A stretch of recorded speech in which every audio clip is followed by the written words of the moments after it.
Hi friends, నమస్తే. డబ్బాలు చూపిస్తున్నాను ఏంటా అనుకుంటున్నారా? ఇది నువ్వుల పొడి, నూగుల పొడి ఏంచి పొడి చేసి ఇందులో పెట్టా. ఇది ములగాకు పొడి, ఇది అవిసి గింజల పొడి, ఇది ధనియాల పొడి, ఇది మినప్పప్పు పొడి. కూరల్లో ఇవి వేస్తే చాలా మంచిదంట ఫ్రెండ్స్. ఇవన్నీ వేయించి నేను మొన్న పొడి చేసి డబ్బాల్లో పెట్టి చేతి కింద పెట్టుకున్నా కిచెన్లో.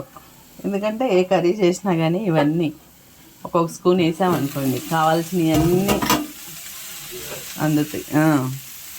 ఇప్పుడు నేను బెండకాయ కర్రీ చేస్తున్నాను. ఒక స్పూను అవిసి గింజల పొడి. నేను ఆయిల్ను సాల్ట్ చాలా తక్కువ వేసాను. ఒక స్పూన్ ధనియాల పొడి, ఒక స్పూను ములగాకు పొడి, నువ్వులు ఒక స్పూన్ నువ్వుల పొడి, ఇది మినపప్పు. ఇందులో ఇప్పుడు కారం పొడి వేసినా వేయకపోయినా ఇదంతా సిమ్లో పెట్టి వండి తింటే ఆరోగ్యానికి చాలా మంచిది ఫ్రెండ్స్. మనం తినే దాంట్లోనే అన్నీ మార్చి మసాలా దినుసులు మార్చుకొని తింటే ఆరోగ్యం చాలా బాగుంటుంది. పైనుంచి కొద్ది కారపొడేసి ఒక 5 నిమిషాలు సిమ్లో పెట్టా. ఎందుకంటే బెండకాయ బాగా ఫ్రై కానివ్వకూడదు.